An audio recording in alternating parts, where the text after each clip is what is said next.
horta dadka indhahooda macallin u ahaa wixii maanta la arkayna waa wada arkanay Soomaaliland inay dagaal diyaar u tahay ilaahay islaamba og yahay la kala hada lama rabo dhulbaxanto isaaq waliga Allah annaga dushi ka haysan jirnay maanta waxay ismoodeen in libax tiftifa cararaya muusabix annaga hargeysanaga amri ma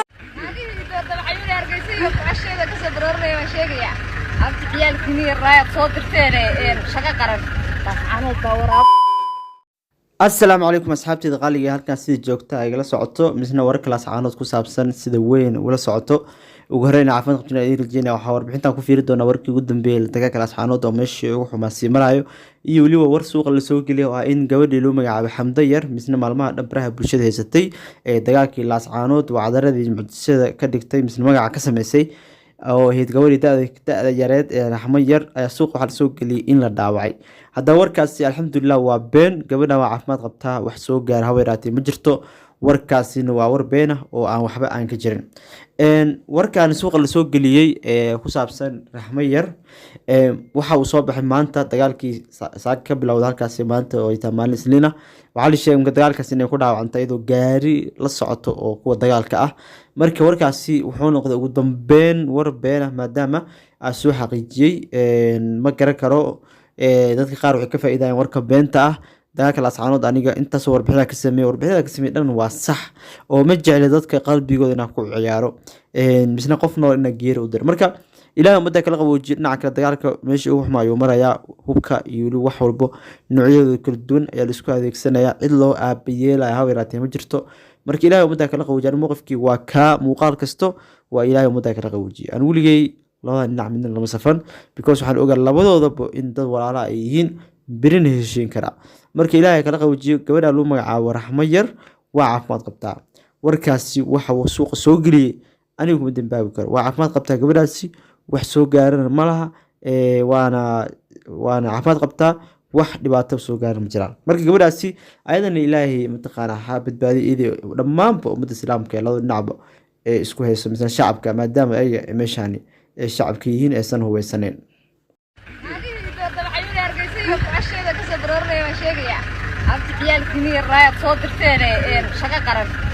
أنا كورابون كلهم فهمسا ونناقد وحنا كوسارن كان وأنا ساكودا ما يسمعها أنا سكر ضي ما فهمت كسر برورتا أنا سكر يقول مرتور أبو دواش مقالات ما فهمت برور ساد وطار وقل قص ذيك على حر dhinaca kale gabadha loo magacaabo Raxmayar waa gabar aad u daayar dad badan waxay kula taliyeen in Laas Caanood iskaga baxdo si nafteeda u badbaadisato maadaama ay tahay gabar yar oo mustaqbal sugayso bisna xitaa waxbarashada xitaa aan u dhamaanin ayadana waxay ka doorbideen inay qori qaadato misna magaaladii ay ku dhalatay inay daafacdo marka Laas Caanood xaaladeedu waa mid allow sahal ah wali waa la isxabadeynaya dagaal baa socdo wax la isku reebanayo ma jiraan ilaahay muddo kala qowjiyo muuqaalkankii ka horeeyay waxa soo duubay muuqaal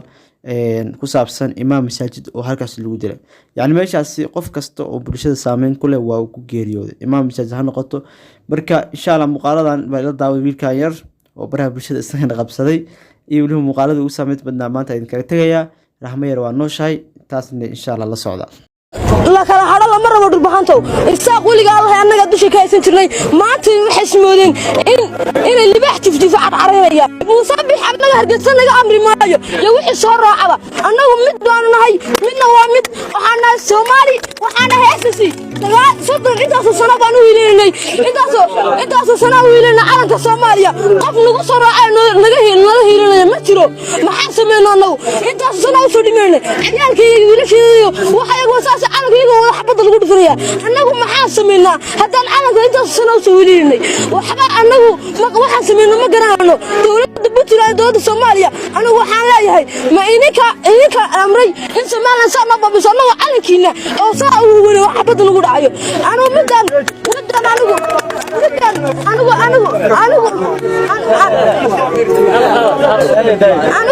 anigu mid baan rabaa inaan dhaho war xasan shiikhow calankayaga adigu madaxweynaha ka tahay annagoo wadana oo magaaladii bulugtay baad ogaashahay in la baabiyo samaaha waa taas waa mid ku taala adiga mid ku taala madaxweynaha Djibouti anigu midaan u farayaa hubka lagu baabinayo goboladan SSC lagu baabinayo adaa u soo dhigo iskala xisaabtama dagaalamana weliga Allah inna waxaan ahayn anagu goos ma noqono calankayagu waa mid xidib uu shanta dhinac ku leeyahay ka soo raacana waa khaatim SSC haddaan loo hiila saaro garabkayga soo istaagso warka ma hadda tusnawdan haddii kalena waa isku imaanana anna garaadada waxa uu sheegaya garaad kasta inuu si u baahan yahay anagu u baahanay garaad kasta waan soo dhaweynay si fiican baan u soo dhaweynay garaadkaas waxaan rabnaa garaadka si fiican baan u soo dhaweynay garaad kasta si sharaf leh mugla u soo dhaweynay annaguna ina garaadadeedu maanta dhantiin qof walba wuxuu dhahay maanta wixii ka dambeeyay waxa dhacay lama oga ilaahay un baa og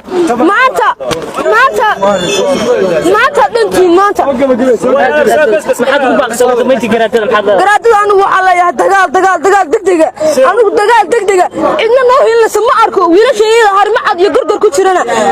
si degdega 3 casho gudahood sheegaya ragii waaweynaa ee shalay iyo xalay iyo habeen hore lahaa waxaanu nabad baanu doonaynaa inaan nabad loo hayaa jirin ragga maanta dhimanaya dhaawacood iyo dhimashadoodii naagaha googoyayaan dhulbahantana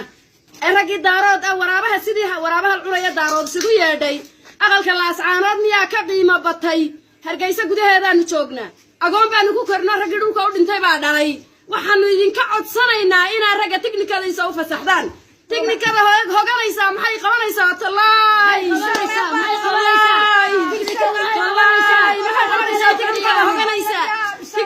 raggii dhimaye tiknikada hoganaysaa maxay qabanaysaa raggii dhimaye tiknikada dhimanaysaa raggii dhimaye maxay tiknikadu ii qabanaysaa maxaa kaaraa loo gelin waay maxaa loo gelin waaya kaaraha maxaa loo gelin waaya shintaha maxaa loo gelin waaya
ragayagi maray